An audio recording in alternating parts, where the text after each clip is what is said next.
2015 model corolla അൾട്ടീസിൻ്റെ ഡെലിവറിയാണ്. വണ്ടി കാണാതെയാണ് നമുക്ക് ടോക്കണും കാര്യങ്ങളൊക്കെ ചെയ്തിട്ടുള്ളത്. എടുക്കുന്ന മേലാറ്റൂർക്കാണ് വണ്ടി പോകുന്നത് കേട്ടോ. അപ്പോൾ ആള് ഗൾഫിലാണ്, മൂപ്പര മകനാണ് വന്നിട്ടുള്ളത്. പേര് പറഞ്ഞോളി. അംബ്രാസ്. നിങ്ങളെ പേര്? ഇതാരാണ്? കൂട്ടുകാരനാണ്. ഇവരാണ് മൂപ്പര മകൻ കേട്ടോ. കഴിഞ്ഞ ദിവസം ഒരു വണ്ടി കാണാൻ വന്ന്, വണ്ടി കാണാൻ കൊണ്ടുപോകാൻ വന്ന് നമ്മൾ ചെറിയൊരു ബുദ്ധിമുട്ടുണ്ടായി. ലെഫ്റ്റ് സൈഡിലെ ഡോറ് വിൻഡോ പൊങ്ങാതെ വന്നു.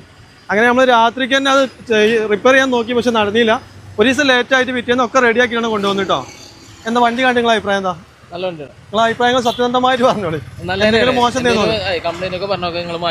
അതെ മാറ്റി തന്നിട്ടുണ്ട്. അതെ, നിങ്ങൾ അന്ന് കുറച്ച് ഏകദേശം 4-5 കിലോമീറ്റർ ഓടിച്ചില്ലേ? അന്ന് ഓടിച്ചിട്ട് എന്താ അഭിപ്രായം? വണ്ടികൾ AC കാര്യങ്ങളൊക്കെ നമ്മൾ പറഞ്ഞ പോലെ തന്നെയാണ്. വാപ്പ എന്തെങ്കിലും ചെക്ക് ചെയ്യാൻ പറഞ്ഞു അഡീഷണൽ ആയിട്ട്? ഇല്ല, വിശ്വാസമുണ്ട്. ഓക്കെ, അപ്പോൾ ഇതാണ് നമ്മളെ ആവശ്യം എന്ന് പറഞ്ഞാൽ കസ്റ്റമറെ 100% സാറ്റിസ്ഫൈഡ് ആക്കുക. വേണമെന്നുണ്ടെങ്കിൽ നമുക്ക് അവിടെ ചെന്നിട്ട് റിപ്പയർ ചെയ്യാൻ പറയാൻ മതിയായിരുന്നു. പക്ഷേ നമുക്കതൊരു മനസ്സിന് തൃപ്തിയാവില്ല. അതുകൊണ്ട് മൂപ്പര് എന്തൊക്കെയാണ് പറഞ്ഞൊക്കെ നമ്മൾ ചെയ്ത് കൊടുത്തിട്ടുണ്ട്. ഉള്ളിലെ ലൈറ്റ് ചെറിയ കത്തില്ല പറഞ്ഞൊക്കെ റെഡിയാക്കിയിട്ടുണ്ട്. അപ്പോൾ എന്തായാലും നമ്മൾ കൂടുതൽ നീട്ടി വലിക്കണില്ല.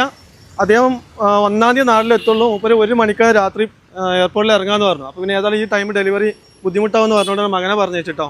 അപ്പോൾ എന്താണ് സന്തോഷം, അഭിപ്രായങ്ങൾ അറിയുന്നത്. നിങ്ങളെ പേരെന്താണ്? എന്താ ചെയ്യണേ? സൗദി പഠിക്കല്ല, ലീവിലാണല്ലേ.